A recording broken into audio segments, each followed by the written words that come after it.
Ladies and gentlemen, boys and girls, what's going on? It's Soggy Boy coming back at you. Oh, I am. This is bad. I have my name as set as something else, and I have not changed it. I'm gonna have to I change noticed that earlier. really quickly because I was that like, what the is. fuck does that mean? Yeah, no. We don't need to change that really quickly. There we go. Anyways, Soggy Boy coming at you guys. Welcome back to another episode of Fantasy Time, brought to you by Boda Sports, our parent company. I've got a great episode for you guys this week. But first, Nick, how's it going? It was a long day, but Yeah, I know. it's The old Thursday. landscape business is not an easy one. So you got your work cut out for you, but hey, it's Thursday. You got it. We got football. Yeah, Thursday. You know what that means? Start of week 4. Great slate of episode / podcasts tonight.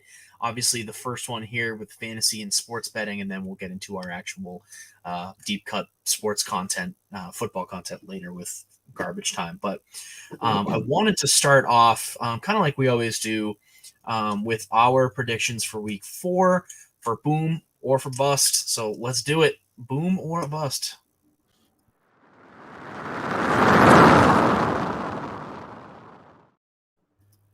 All right, welcome to Boomer Bust, guys.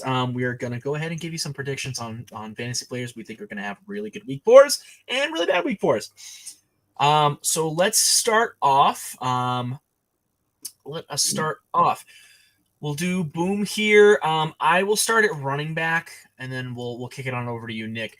I think Christian McCaffrey here is a very easy choice for anyone looking at the slate of week 4 games playing the Cardinals. The Cowboys did have a hard time last week playing against them. I don't think the 49ers are going to have any issues with this team. What's that? They're going to have a field day, dude. They shouldn't have. The 49ers should not have any issues with this team, especially seeing what they did against the Giants and how the Giants beat the Cardinals. In comparison. Yes. So does that technically make the Giants better than the Cowboys? By that logic? Honestly, I mean, I'll give it to you. I really will. I will give that to you. Because the Cowboys beat the Giants. The Giants beat the Cardinals. Yes. It's a triangle, right? Yeah. And the Cardinals beat the Cowboys. Yeah.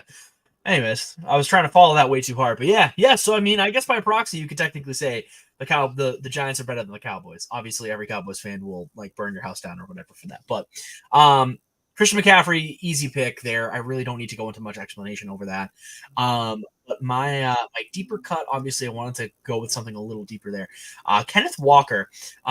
He's been running viciously.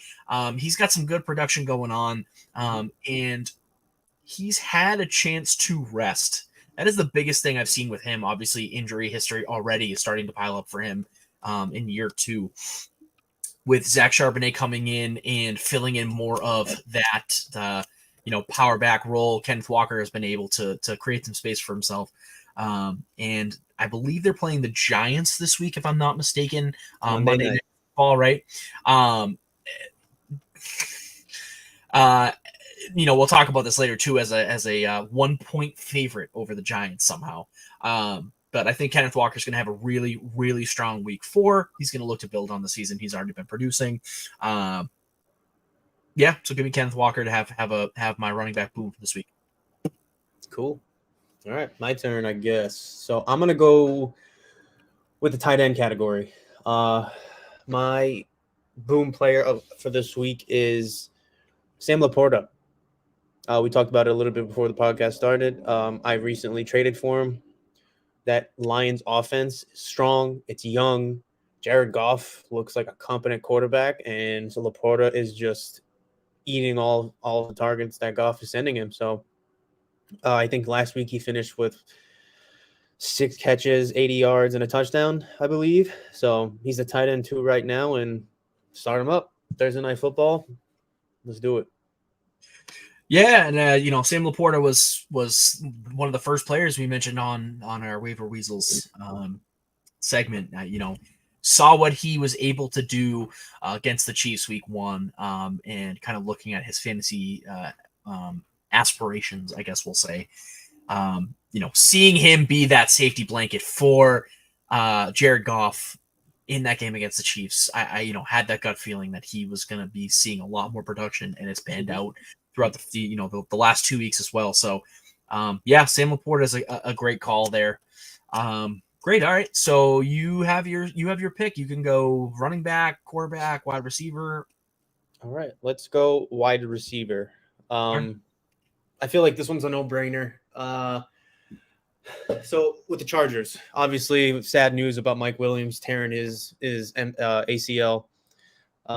We knew one of the two starters for the Chargers were going to get hurt, either Keenan Allen or Mike Williams. I hate to be that guy, but we said that at the beginning. I mean, we just knew it was going to happen. It just happens every year. Yes, we did. So you could go two players. You can either go Josh Palmer or with the rookie Quentin Williams. Quentin Johnson. Excuse me.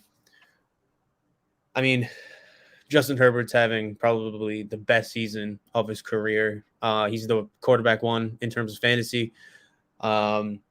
He's slinging the ball like 45 times a game.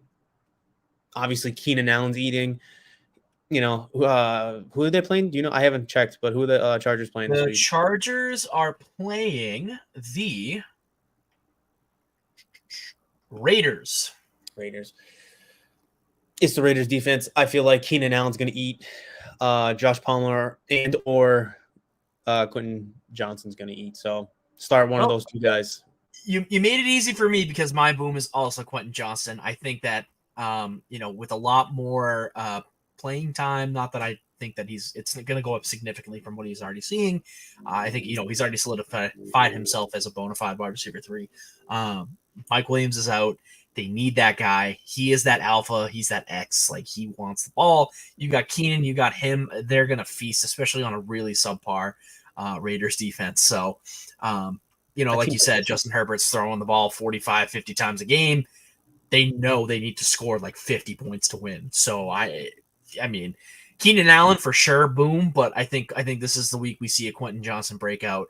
I think he's going to solidify himself as that wide receiver 2, and then eventually he'll take over the role for Keenan. So, but yes, Quentin Johnson, definitely, I would start him this week over the Raiders. So, all right, well, you went tight end. I will go tight end, and to full circle this back up here, and then you can either go running back or quarterback. I think you have left. I'm going with TJ Hawkinson this week. I think he has had a decent start. Kirk Cousins arguably up there in terms of production and fantasy production. I believe Kirk may in fact be the quarterback 1 in fantasy production. And he has thrown to TJ Hawkinson a whole lot throughout the first 3 games. So TJ Hawkinson only has a touchdown to show for it right now, but he's getting those receptions, he's getting those yards, and the Vikings are, are playing the Panthers this week. They are 0-3. We know the Vikings are going to come out, and their offense should play a lot better against not a terrible Panthers defense, but certainly not a vaunted defense like they played in the Eagles, and they gave them a run for their money. So I would assume that Kirk Cousins and company is going to be able to take care of business. And I fully expect TJ Hawkinson to be a huge focal point for them, obviously moving forward, but for this game specifically. So I feel like you can't go wrong with any of the receiving options in Minnesota. Obviously, Justin Jefferson's averaging, I think, 13 targets a game, 150 yards per game. He's not that touchdown guy, but in a PPR league where he's getting 10 catches, 150 yards, you can't complain. You got the rookie and Jordan Addison, who's literally that deep threat. So he's good from anywhere between 40, 50, 60 yards and up for a score. That right there in one play is his touchdown, his fantasy value. And like you said, Hawkinson, he's getting the ball fed to him, so you can't go wrong with any of those Viking offensive threats. You really can't, and it's really sad to see that these offenses are not being supported by, the Vikings and the Chargers specifically. Their defenses are abysmal. So Great. All right. Well, you're next, so you got running back or quarterback to go for. I'm going to go quarterback, and I'm going to go to the opposite side of the field for tonight's game.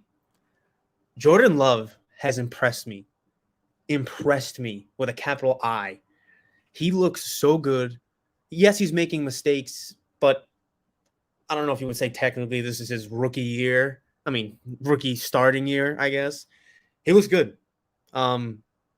He's averaging, I believe, 22 points a game for fantasy. He has 1 turnover. He's got 6 passing touchdowns. He's got a rushing touchdown. Start him. I've been starting him every week, and it's been working just fine for me. I think Christian Watson's back tonight, so that's another weapon added for him. Aaron Jones is back tonight. I think it's going to be a good game, and that Lions defense is not top tier. They're still young. They're making mistakes. They're opportunistic, though. They surely are opportunistic. But. Absolutely. But I feel like you can't go wrong with Jordan Love. No, I agree, and I feel like they always play the Lions pretty well. I this week I do have the Lions winning, and I think that it's going to be a big part for that offense. The defense is what it is, but all right, great. So what do I have left? Let me see. I think I just have quarterback, right? Yeah, I just have quarterback. Your quarterback, yep. So this is going to be a no-brainer for me. It shouldn't really shock anyone. Kirk Cousins this week against the Panthers. Through 3 weeks, he has thrown over 1,000 yards, has 9 touchdowns, and he is leading pretty much all statistical categories for quarterbacks. Mm-hmm. Hopefully, not in interceptions, but that's besides the point. And they're playing the Panthers, man. I don't know what else to say about that. He should be able to shred that defense enough. He has the weapons, and he's been able to do things against some pretty decent defenses in the first 3 weeks. I'm trying to think. The Bucks defense isn't bad. It's not terrible. Eagles defense, obviously, we all know about that. And then the Chargers defense is the Chargers defense. We all know that's terrible. So they've had a mixed bag, but he did. It drives me insane. Did impress against the Eagles defense, and that holds a lot of weight with me. So I fully expect him to have a really good night again and just continue to solidify his elite season so far. Elite, yes, I am using that word for Kirk Cousins. Hey, he looks good. It's just they're not winning. I with that offense, this honestly might be Kirk Cousins last year, depending on what the Vikings do during the offseason. Side note, I want to throw this out there. If Andy Dalton is the starting quarterback this week, another wide receiver start could be Adam Thielen. Could be. It's a revenge game. Like you said, he's playing Minnesota. Andy Dalton threw for 346 yards last week. And it all, for the most part, went to Thielen, including a touchdown. So if you're looking for another wide receiver start. Very true. Yeah, I expected Adam Thielen to be a contributing factor for that Panthers offense. He is as good as of a security blanket as you can find out there. And he's old reliable. If it ain't broke, don't fix it. That is Adam Thielen to a T. So great. All right. Let's go over our busts then, because I think we're set, right? You messed me up, and I'm trying to make sure that we're good. All right, busts. So we'll go over these really quickly because I do want to talk to you about obviously new segment, but a trade that we were talking about before the show. My busts for week 4 for each position are as follows. Mike Evans is going to have an extremely hard time against Marshawn Lattimore. The Saints defense is very good, and I think Baker Mayfield is going to struggle, a la Mike Evans also struggles. Excuse me.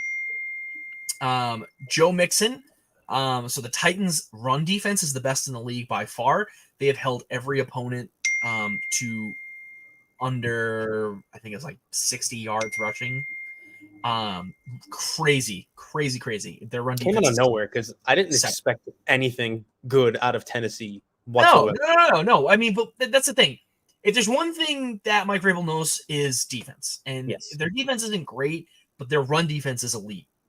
for sure. And he was always all about that. So also, sorry, I'm like getting 50,000 texts right now. The Bengals offensive line is straight garbage. So I fully expect the Titans to manhandle that offensive line and dictate the line of scrimmage. So Josh Allen, he does not play well against the Dolphins. Notoriously hard to play against the Dolphins for the Bills. And I talked about this with you earlier before the show. Mm-hmm. There are certain teams in certain divisions that just do not match up well against each other for one reason or another. And recently, the Bills do not match up well against the Dolphins. We saw it last year. We're gonna see it again this Sunday. It's gonna happen. Home or away, the Bills are a bad match. No, sorry, other way around. The Dolphins are a bad match for the Bills. So I think that Josh Allen's gonna struggle again, like he did against the Jets defense, against the Dolphins defense. And I fully expect the Dolphins to come out of there with a win. And they're an underdog, which is wild. I know that it's in Buffalo, but I don't know how you could look at that game and think Miami's an underdog after putting up 70 points, regardless of what team it was on. 70 points, regardless of the team. 70 points. So, all right, and my tight end is going to be David Njoku. The Ravens have really good coverage linebackers. Patrick Queen is extremely fast, and Kyle Hamilton's a dog and should be able to cover David Njoku, especially in man coverage or any robber situation. So I think that David Njoku is going to struggle, especially in the red zone. I think that the Ravens are going to be able to take away Deshaun Watson's best target in the red zone, and that is David Njoku. So I think David Njoku is going to struggle a little bit. Another bust for quarterback is potentially just Deshaun Watson.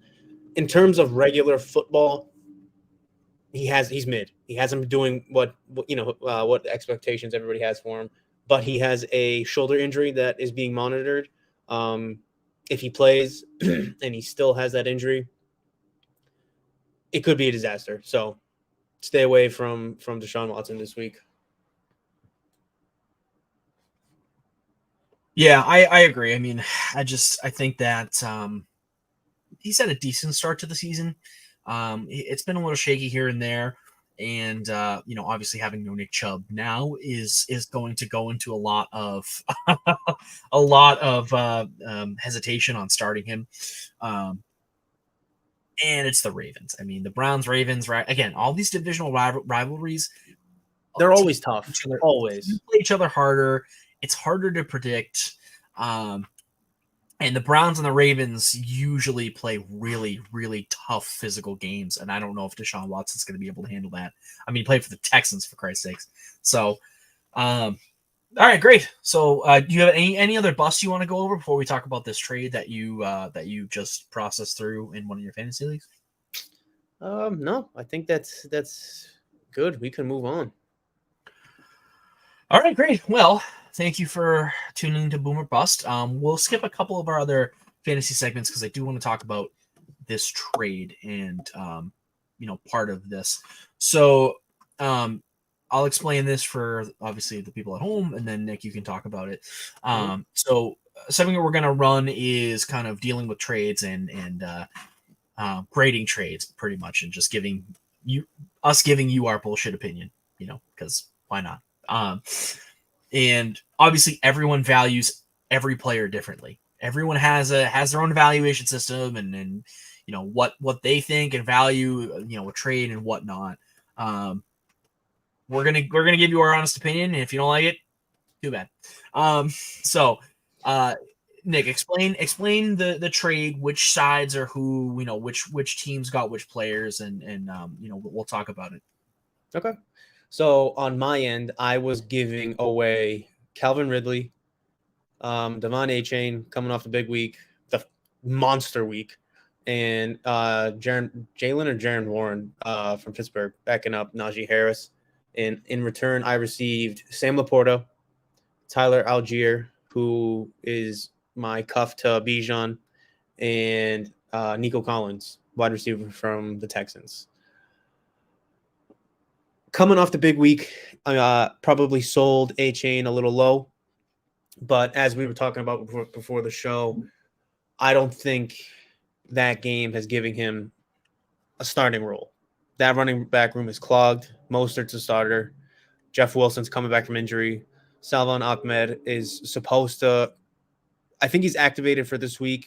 Whether or not he gets a big role, I think that's besides the point. It's just it's a clustered running back room. He's not going to get the touches needed to perform in fantasy. Okay. Yeah, no, I mean, it's completely reasonable to think that. So my question, so this is I guess a fantasy and also just normal football related question, but so you're taking the fantasy production, so that 50 whatever point, you're equating that more to the Broncos defense and just the lack of any sort of coverage or defense instead of, hey, this is a guy that is going to produce. Because you could be right, because let's not forget, Raheem Mostert had pretty much a very, like, almost a similar day in fantasy production.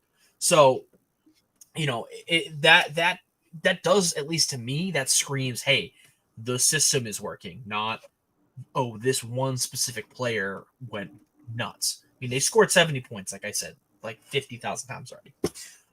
Okay, so as far as the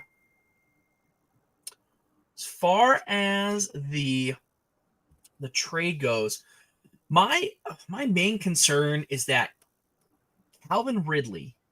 So he hasn't had the greatest of starts.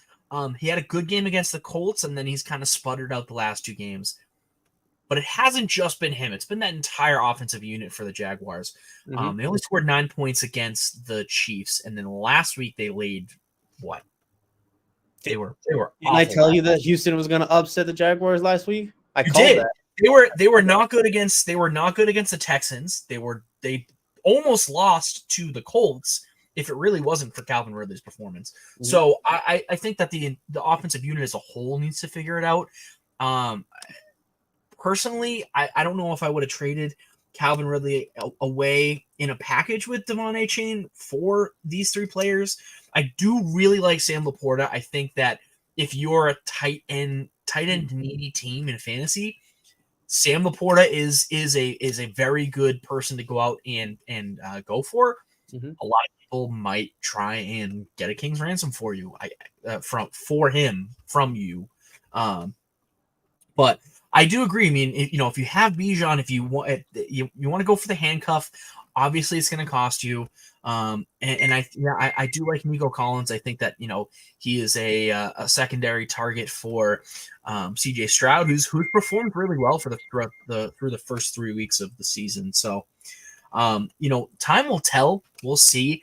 But the Jaguars haven't been playing really well. Not a bad idea. I mean, to kind of jump ship on Calvin Ridley.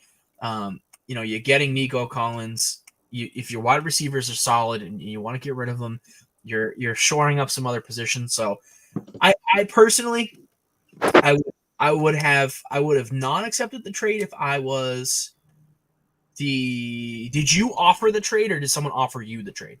So initially, I went to this guy in this league, and I wanted just Algier, and I was offering Garrett Wilson and Jaron Warren, whatever the hell his name is, and he just wouldn't budge on it, and it ended up in a 3-for-3.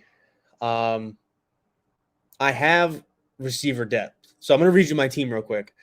Starting quarterback is Jordan Love, Bijan Robinson, Kyron Williams, Amari Cooper, Mike Evans, Garrett Wilson, James Cook, and that's pretty. And then I have filler for the rest of my squad. So it's a solid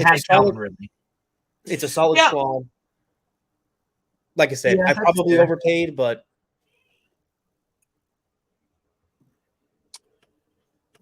I don't know. It's tough. I was this close from getting McCaffrey 2 weeks ago. This close. But the guys You tried with me. I'm not doing that. Absolutely. No, not you. In this league, in this other league that I made that trade in, and the only reason why he wouldn't trade him to me is because he's a San Fran homer, and I can't do it. He's part of the Niners, so I was like, fine, whatever. But I was close. He liked the trade, so we'll see. We'll see how this works out.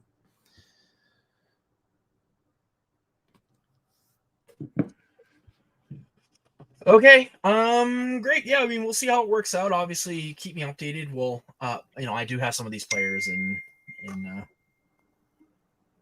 the leagues, and I mean, if you want to talk trade in front of the audience in my league, we can. But that we need hours of debate. Yeah. All right. So let's go on to our betting segment here. Okay. And we will start with Locked and Loaded.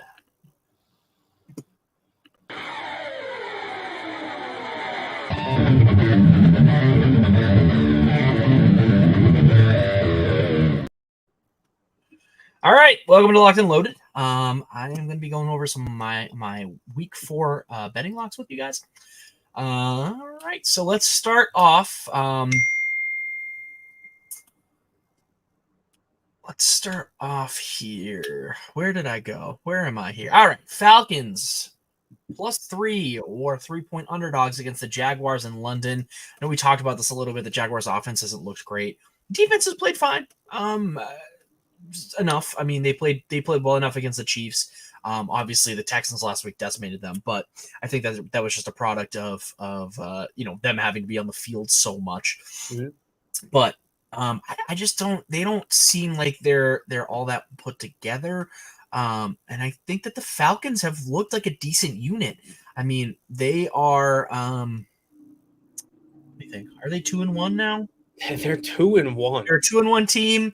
The defense has looked great. Jesse Bates has been an excellent addition. He currently is tied for league lead in interceptions with, I think it's Jameer Whitehead with 3 interceptions. Yeah. So, and again, Desmond Ridder has done enough to get his team the ability to win games. So I like the Falcons in this matchup. It's a home game for the Jaguars, but it's not a home game. It's in London. So, I mean, I really don't.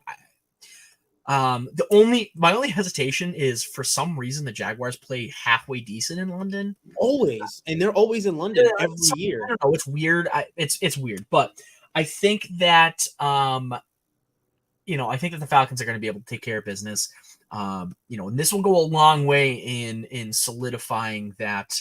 That train that the Falcons go 3-1. They've beaten some halfway decent teams to do it. I mean, if you beat a Jaguars team, you beat a Packers team. Who else did they play? They lost to the Lions, but not by that much. And then they beat the Panthers week 1. So some halfway decent teams. Obviously, divisional opponents are never easy, but they handled the Panthers pretty well. They had a comeback win against the Packers, and if they beat the Jaguars this week, it'll solidify them as a contender for that division for sure. But I would lock them in as an underdog, regardless of score. All right. Well, my next lock here, I mentioned it earlier. Seahawks as a 1-point favorite over the Giants. Leave my team alone. By 1 point. They have to win the game. The Seahawks are going to win. Don't overthink it. Do not overthink it. I'm sorry. I know that this is hard this is the hard one to swallow for you, Nick. I get it. Don't overthink it. The Seahawks are going to win this game. End of story. I'm gonna edit this clip right here if the Giants win Monday night. Fine. Listen, you cannot be a sports fan on a sports podcast or whatever the hell you want to do, and not be okay with being wrong, because I'm wrong like 95% of the time. The 5% of the shit that sticks is fantastic. The other 95% I look like a jackass. I don't care. That's what I'm here for. I'm giving you my honest opinion. Hey, so you want to clip that? You want to clip it? Clip it. I'll hold you to it. Didn't write any other ones down, but I'm going to give you one right off the cusp here just by looking at it. If you want to touch the Broncos Bears games, don't be an idiot. Just don't be stupid, please. Just don't do it. If there's a game that you do want to touch, it's the Sunday night game against the Chiefs and the Jets. In terms of picking the money line winner, it's gonna be the Chiefs, but you're not gonna win much off of that. It's the Jets look like poop. They're 9-point favorites on the road, so I mean, I not that I wouldn't touch it, but I mean, you make some easy money there. The Jets defense is really good. The Jets defense is good. Quarterbacks a lot to think about. But Patrick Mahomes. So I don't know what to say at this point with them anymore. Another one you should be looking at, Vikings Panthers, the over on that game. I would even argue the over on the Chargers Raiders games. If there's anything you can count on, it's that the Chargers and the Vikings are going to score like 30, 35 points a game. Yep. So, I would cool it down on the Dolphins scoring another 70 points or hitting that over. Makes me a little nervous that the line is so high. I wouldn't really touch that if I were you. To me, it seems like the line's at 54 right now, the over under. So, I don't know if I would touch that. Obviously, yes, the Dolphins scored 70 points last week, but they played the Broncos. The Broncos are a mess. So, all right, those are my locks. Let me see here. It's a real shame too, because Russell Wilson, he's a good quarterback. He just looks so bad, and that team is just terrible. I think the thing for him and the reason he is not doing so well is because his last year or two in Seattle, all he focused on was himself and his brand. He doesn't seem like I don't know if he's a good teammate or not. I can't speak to that. What it does seem like to me, though, is that he is not investing in himself enough or the team enough to make a difference. It just doesn't. Like, I've seen more promotional videos from him than I've seen actual touchdowns. Yep. So I mean, if that should speak volumes, obviously, but great, awesome. All right, well, let's skedaddle on over to. We're gonna skip Better Beware. We'll do Upsetty Spaghetti. And because we got some upsets this week. We got some big upsets that I want to talk about. So let's switch on over here. Let me just. Actually, never mind. Upsetty Spaghetti.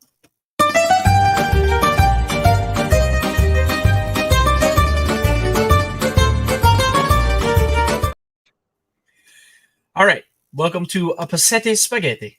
Some interesting, obviously, betting lines specifically. So, not the traditional stance of underdog, but the Falcons at the Jaguars. Again, at the Jaguars in London. I think the Falcons are gonna take that game. And I think that's gonna be the key mark upset for this week. The Dolphins are gonna beat the Bills. That is, I have that wholeheartedly in my mind. What I don't understand is why they are an underdog. I get it's in Buffalo, but just saw that. Thank you so much for tuning in, Austin, and not even mentioning Be My Name. It's not like you know me or anything like that. I think that the Falcons definitely going to upset the Jaguars. I think the Dolphins upset the Bills, if you can really call it an upset at this point. I think that they are on the same level now. I think the Bills' defense might be a little better, but the Dolphins' offense is much better than the Bills. And then as far as other upsets, I got one for you. You're gonna like this. Got one for me? All right, let's hear it. I think the Patriots are gonna beat the Cowboys. Really? Okay. Because my ears perk up a little bit here. You got a smile on your face. Your cheeks are getting red. I'm getting a little happy here. Let's hear. What do you got? I don't think so. The hit with Trevon Diggs tearing his ACL, it showed last week. Not to say that the rest of the defense for the Cowboys is bad. Obviously, they're not. But Patriots defense, they've been good for the last few years.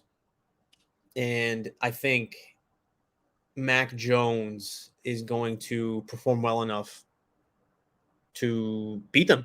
It's going to be a battle of the defenses. He hasn't been bad. He hasn't been bad, but he hasn't been good. For as much as I wanted to see his ass benched last year and put Bailey Zappi in because he was performing, this season, Mac Jones with an actual offense and offensive coordinator, which everyone seems to forget, he is doing well. He's 8th in passing yards. He has 5 touchdowns and 2 interceptions. One of those picks wasn't really even his fault. It was tipped. So there's been a lot of that this year, by the way. A little side note. There's been a lot of tipped interceptions this year. There's been a lot of drops. The drop issue is huge this year. And there's got to be some equipment reason or something like that. Besides the point, but yeah, I mean, I'll put this comment up, Austin, but yeah, so I agree with you. I think that my main issue with the Cowboys is Micah Parsons. They are the Patriots going to have a game plan for him, because they can beat Stephon Gilmore. They can absolutely do it. They know him. They know his cadence. They know everything. Sorry, there's just noise going on around me. They know everything there is to know about Stephon Gilmore. You know, that's their top CB now. But the offensive line needs to come up with a good game plan to mitigate Micah Parsons. Are they going to be able to do that? Now, personally, and again, I'm literally some dude that talks about football in his spare time. However, I would go back to your film on how you contained Aaron Donald in the 2018 Super Bowl. That's as close as you're going to get. Because the offensive line back then was pretty much the same. You got to take a look, and now obviously different positions, but when you have a caliber of that kind of player of that caliber, you have to come up with the game plan. Bill Belichick will, I'm sure. Will it be good enough to stop him from wrecking the game? I don't know. But Patriots are a very screen-heavy 2 tight end set team. Mm-hmm. Will that help? I don't know. We'll find out. But I think that any team that, you know, let me see. They played them 2 years ago and lost in OT. Very close matchup. Mm-hmm.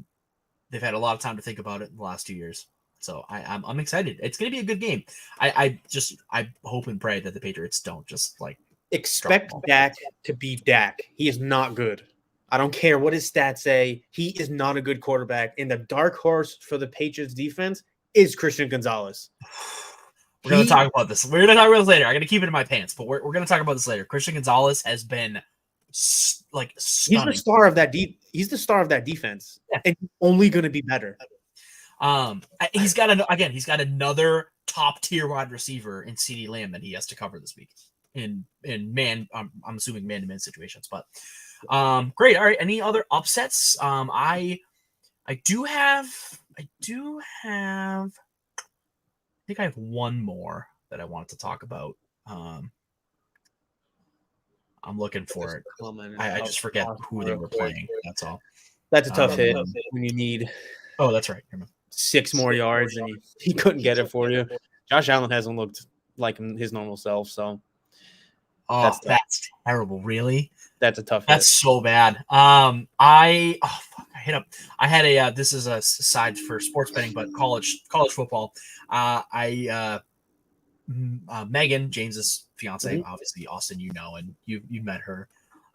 She put down, I think it was like a 10 or 11 game college football parlay. 10 out of 11 teams hit. Oregon State was upset by Washington State by like, I think it was literally a single point. The worst. Like they lost by a point. I put down a $10 bet with 100% like parlay booster. I would have won $1,000 if they had scored literally 2 more points, Nick. Like I was so pissed. Yeah, thank you. Yeah, you're bringing up really bad memories for me, Austin. I appreciate you. Great. All right. Well, I think my other upset here is going to be the Ravens. I think the Ravens going into the Browns, they're going to look to contain Deshaun Watson, David Njoku. Amari Cooper has been okay. He's been up and down. I fully, again, I don't know what that Browns offense is going to be, but that Browns defense is legit. Myles Garrett is oh my God. Myles Garrett is fucking everything up right now. Is he the scariest guy in the NFL? defensive player in the NFL. I'm sorry, but seriously, if I saw a defensive lineman walking up to the line doing crossovers, I would just hand him the ball and say, I'm done. I forfeit. Over. Like, who does that? And he, like, who practices? And he got a sack in that play too. And he got a sack. Yes, exactly. That's my point. Like, it's wild. So, I think that the Ravens are going to be able to do enough to beat them. I don't know. I think that they are going. They're going to be able to do that. And the Browns offense doesn't have enough firepower right now to be able to keep up with the Ravens offense if they are able to get going. They haven't been great. They've struggled a little bit. Obviously, the Ravens losing to the Colts last week. I think they're going to use that as motivation to kind of rebound. So, if not by air, by Lamar's feet or his legs, I should say. Yeah, so that's a major component. Obviously, they've spent years of trying to chase him, and you can't catch up. No, it's really tough. But adding Zadarius Smith, obviously Jadeveon Clowney was there. I think Zadarius Smith is a little bit of a different component. They can both get home to the quarterback. Zadarius Smith, obviously, Jadeveon Clowney more of that run support, run stopper. So it might be a little bit harder for Lamar Jackson to get out of the pocket and to scramble, improvise, all that. So we'll see. I mean, I think that the Ravens are going to win this game. But I wouldn't be surprised if the Browns defense takes over and is able to kind of stuff them out at home specifically. So that is it, though. That's all I got for our upsets. Just wanted to cut this one a little short. I got to go take care of something upstairs. But Nick, thank you so much. We will see. I will see you in probably like 20, 30 minutes for the next show. But this was wonderful, everyone. Thank you so much for tuning in. Austin, you're the man. Appreciate you. That is one of Chris's best. James and my cousin Chris's best friends. Gotcha. So you guys know where to find us. For Boda Sports, we're on Facebook, Instagram, X or Twitter, whatever you want to call it out there. TikTok. Check out our content on TikTok and Instagram specifically. That's kind of where we're the most active. YouTube, Spotify, Apple Podcasts, Google Podcasts. And then, if you find us anywhere else, let us know, because I don't really know anywhere else that we're on. But stay soggy. Go Big Blue, everybody. Or stay greedy, as he used to say, like all of one episode ago. All right. See you later.